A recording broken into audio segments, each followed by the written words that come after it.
Hey everyone, and welcome to the FLATLINING Podcast from Fulcrum Strategies. I'm Matthew Handley, and with me is our President and CEO, Ron Howergan. Ron, welcome back. How are you, sir?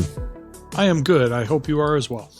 I am doing all right, and we've got two things to talk about today. One is a continuation of a story we've brought to you a couple of times, and that is the results of BlueCross, BlueShield of North Carolina becoming able to act more like a for-profit organization. We're going to talk about that. And then we're going to talk about some of the language that we're seeing from some of the payers towards Medicaid providers. And Ron, that story I know is personal to you because it deals with one of your clients and a conversation that you had with the payer. But first, let's start with BlueCross, BlueShield of North Carolina, one of the nation's largest Blue Cross plans. And Ron, I guess let's back up a little bit and talk about the decision by the state legislature to allow them to act more like a for-profit company. That's a little bit odd for a Blue Cross plan, isn't it? Well, it's odd for the nonprofit ones. Right. You know, about half of the Blue Cross plans across the country are for-profit, and the ones that have nonprofit have been sort of resistant to, changing their status. North Carolina has allowed Blue Cross to basically have a separate company that they can make investments with and do some for-profit stuff with. But it is definitely a change for the North Carolina landscape. And if I recall, even though the governor signed it, the governor, I think, was a little bit apprehensive about it. I know the state treasurer, Dale Folwell, was totally against it, but of course he's been angry at Blue Cross for a while now. Other than the state legislature getting it passed, what was the main reason for wanting to do this? Well, so people were concerned about it. And the governor was concerned about it because, Blue Cross in North Carolina has always been viewed as that insurer of last resort and a nonprofit entity. And acting more like a for-profit entity, they're worried about how that's going to change. Now, Blue Cross is able to exert a fair amount of pressure on the state to say, look at all these things we do, and we don't have to do those things. And, so there's a little bit of a push-pull there. I don't necessarily think that, that things are going to change dramatically overnight with Blue Cross in North Carolina. I don't think they've got some, grand nefarious scheme here, but it always raises a question, the whole concern about for-profit insurance companies and whether what's in their best interest is in conflict with the patients is at least a legitimate question. Yeah. And how much of this is a result of them, do you think, losing the state health plan to Aetna? I think they're unrelated. Okay. I really do. Yeah, I didn't know if there was an increased push to see them get this passed in the legislature following that decision. I know that was held up in court, and I haven't seen anything about that since. So we won't touch on that today unless you've got an update. No, it's still sitting there, and it's not that transition wouldn't happen until January 1 of 2025. So we're more than a year out from when that would take place. Well, the main story that brought this to my attention today, Ron, was an article in Becker's Payer Issues, and we'll have it shared in the show notes as well, about the decision by Blue Cross BlueShield of North Carolina to purchase all of the North Carolina locations of FastMed. And FastMed is a national retail healthcare chain. They have some urgent clinics, primary care, that sort of stuff. And they operate in several different states. And actually, what I found out that was interesting was Blue Cross of North Carolina already owned a minority, non-controlling interest in the company. But they've decided to go ahead and buy these locations in North Carolina. So, Ron, what does that mean for Blue Cross of North Carolina, and what is that going to mean for those FastMed locations? Yeah, I mean, Blue Cross invested in these a while ago, and I think their motives were pretty pure. It was to try to make sure there was more access to care in largely rural areas in North Carolina, and they did that. And I don't know if their decision to buy the sites outright was one of, because they were in financial trouble, or Blue Cross has some design on this, but they are now a owner and provider of care. Whenever an insurance company owns physicians or provisions of care, it always raises some potential concerns.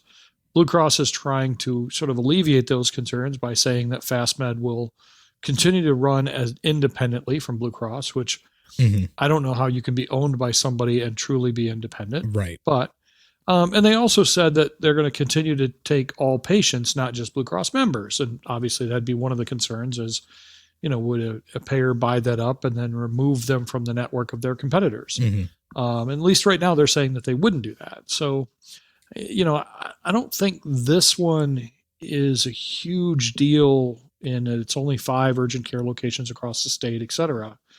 But it is an example of a bigger issue of insurance companies becoming physician owners or providers of care. United Healthcare now owns or is affiliated with over 70,000 physicians across the country. They're the largest employer of physicians in the country. And, those situations raise some concern. Do you want your doctor to be owned or controlled by your insurance company? Right. And I was going to bring that up because if I recall correctly, the Oak Street primary care chain for seniors, which also has the AARP affiliation, isn't that affiliated with the United Healthcare AARP co-branded product? Yeah, exactly. And so, there's a lot of things now that are starting to consolidate, where you've got everything like from CVS, a pharmacy chain, owning Aetna, right, to Optum, the United arm that owns physicians, owning physicians and ambulatory surgery centers and dialysis facilities and all these other. So, it's a really, I think, concerning development because of the inherent conflicts between payer and provider. Yeah. Thinking about it big picture, if you don't mind putting your economist hat on for a few minutes, we always talk about the free market is important and it helps keep prices down. That's why there's been Sherman antitrust legislation to keep groups from, colluding with one another. We all heard about colluding about 6 years ago. And there's also the reasons why groups like we talked before about Anthem and Cigna not being able to merge. Although I know that there were some other issues with that one as well.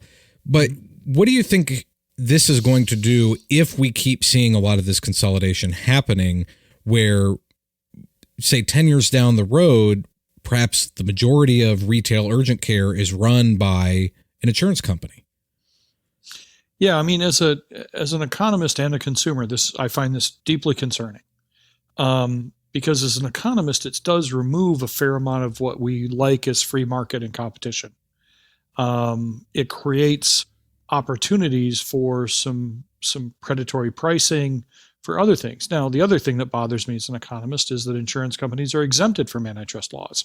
So that I don't like. They can do things without fear of being, investigated or by the FTC over antitrust violations.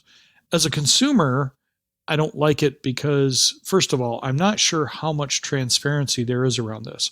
Sure. I'm not sure how many patients are seeing one of those 70,000 physicians that's owned by United that truly knows that their insurance company actually controls their doctor. And as a consumer and someone as an economist, it makes me concerned about, is that physician truly doing what they think is right for me, the consumer, the patient, or are they doing what they're told to do? Right. Now, I have similar concerns about hospitals owning physicians, so it's not just an insurance company thing. But this development and this continued approach is concerning. I saw something the other day that now over 50% of all the practicing physicians are sort of owned by someone, meaning either a hospital or an insurance company or some other entity. They're not independent. That's an alarming number. Right. I completely agree with you. And let me ask you this then too, because this will inevitably get brought up in this kind of conversation. How does something like this, where you have, you get to take hospitals owning physicians or private equity or insurance companies owning physicians, how is something like that different from, the story last week on the Friday Pulse Check where Ascension, Michigan and Henry Ford Health were going to merge in Southeast Michigan, forming the largest hospital system in the state by revenue? How are these two types of mergers and acquisitions different? Well, it has to do with with what economists would call either horizontal or vertical integration. Okay. Horizontal integration are when two entities who, like hospital mergers, who in essence provide the same service and are therefore potentially competitors, merge and get together. Now, in the hospital merger scenario, there are some very specific and mathematical hurdles they've got to clear without getting into, gory details that only nerds like me would enjoy. There's what's called the HH index. It's a mathematical formula to say, does this create a problem or not? And it measures consolidation in the market before and after. Thought being that too much consolidation is bad. Okay. So that's a horizontal merger. A vertical merger or control is when things up and down the product chain, if you will, start to merge. If an auto manufacturer bought the only tire manufacturer out there, that's for more vertical. That's what's happening when insurance companies or hospitals are buying physicians. Mm-hmm. They're doing that vertical integration. And each has concerns to it. The problem with the vertical stuff is, it's less, it's not as easy to object to from an antitrust perspective as the horizontal stuff. And it's like I mentioned before, insurance companies are exempted from it. So even if it is a problem from an antitrust perspective, there's not much that the FTC can do about it. So that's why that one's a little bit more concerning. Right. Well, we'll have this story about BlueCross BlueShield North Carolina in the show notes for the program. You can find that wherever you're listening to this podcast or at flatlining.net. Ron, the second thing I wanted to talk to you about today is a kind of a post that you made on LinkedIn earlier. I guess it was last week now that this podcast is out, called Let Doctors Be Doctors. And it had to do with a meeting that you had between one of the managed Medicaid providers and one of our clients at Fulcrum Strategies. And talking about the risk and having the physicians take on some of the risk for some of these managed Medicaid patients. And I guess, first of all, for nerds that aren't like us that are listening to the program, what's the whole risk thing, and why is it important, and why is it part of a discussion for some of these managed Medicaid contracts? Yeah, and it's not just managed Medicaid. We're seeing it on commercial. We're seeing it on managed Medicare. This one happens to be a Medicaid product, but basically risk is what insurance companies are all about. In essence, insurance is a game of risk. You take in a fixed amount of money, that's your premiums, and if we think about auto insurance, you pay a monthly premium for your auto insurance, and if you never get into an accident, your insurance company wins. And if you total your car the first month you paid a premium, they lose. That's risk. Mm-hmm. They're betting that more people will not get into accidents than get into accidents. And they set their premiums based on that risk profile. Health insurance is the same way. And so the concept of the insurance company transferring risk to the provider is one that has been out there for a while, but it's reared its ugly head in this discussion where the insurance company said, hey, what we would like for you to do, Mr. Provider, is to help us with this risk. We want you to be at risk as well. And they're talking about 50% of the risk, both on the risk side, and they're then willing to share 50% of the reward if things are better than what they thought. But that's this idea of transferring risk to providers. In my opinion, providers really aren't well adept to take that risk and probably shouldn't. Right. So with risk in say the auto industry we'll take the auto industry, for example, since you brought that up. That would be if you're a bad driver and you've got a record of being a bad driver, you're a high risk person to be insured, rather. And insurance companies either aren't going to want to insure you or they're going to charge you a higher premium. What does risk look like in the healthcare world? What does a risky patient look like? Well, the healthcare world is actually even worse from a risk perspective because it's much more of a skewed curve. The risk on drivers and accidents is fairly predictable. We don't have 2% of the drivers control almost all the accidents. Accidents are fairly, for a lot of people, fairly random. And health insurance is different.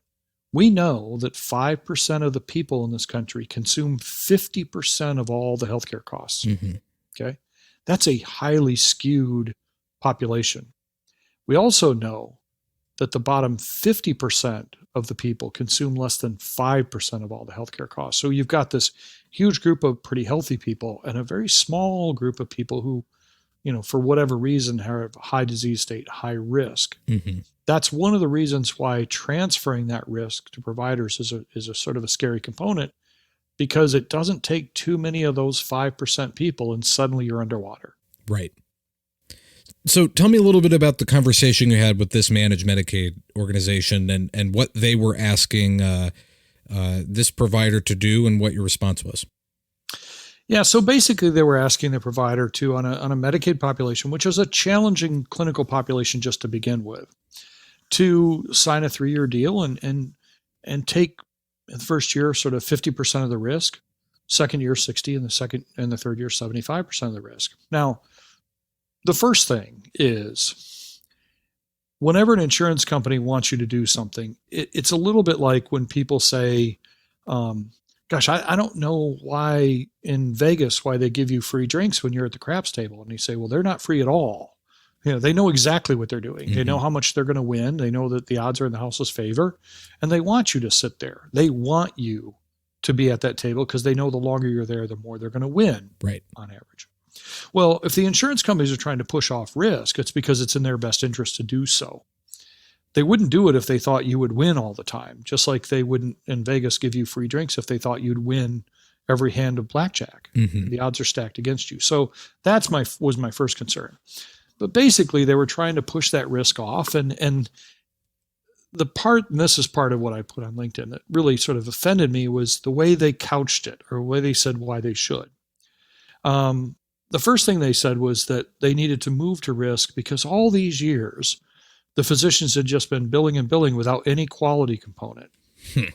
And I found that deeply offensive. Yeah. Because I thought, well, you're either suggesting that these doctors have not been providing high quality care to these patients, or you're suggesting that if you just put some of their money at risk, then they would start providing high quality care, that their care they provide was driven by how much money in reimbursement was threatened. That I found offensive and not true.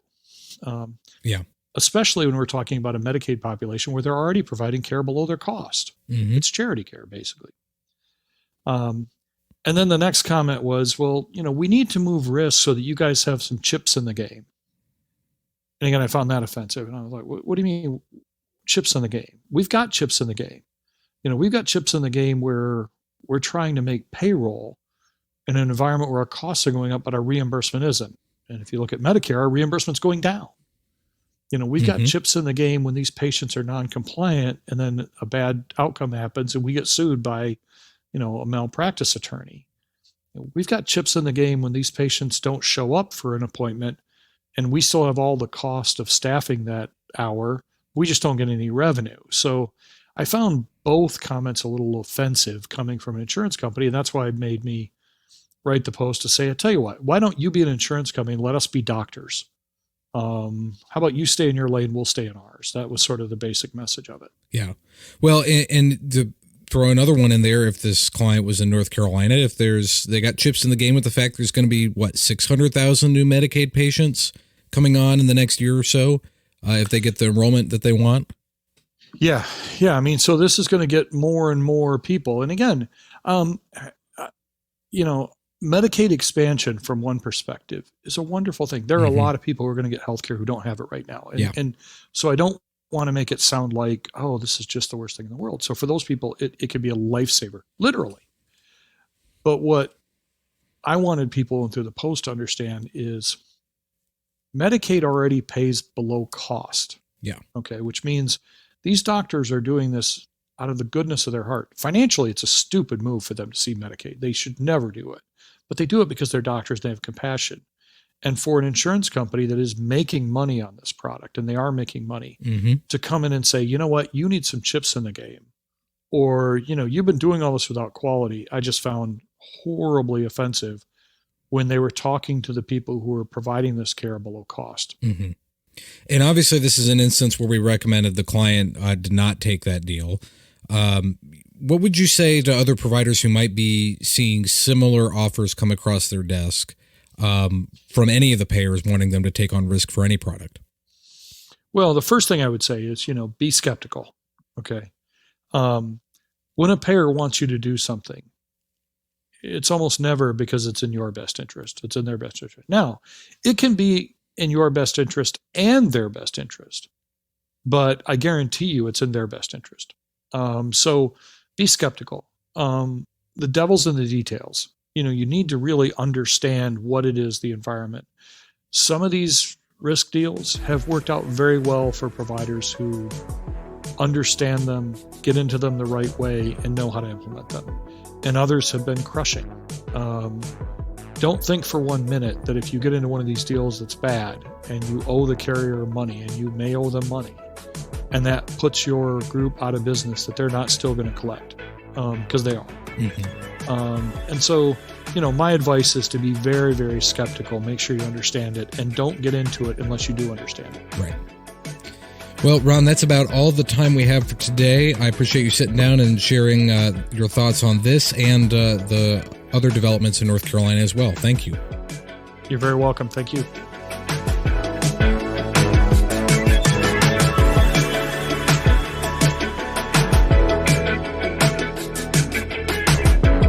Miss an episode of the Flatlining Podcast? Well, now you can read a recap. Just go to flatlining.net and look right there on the homepage every Monday for a written recap on last week's episode.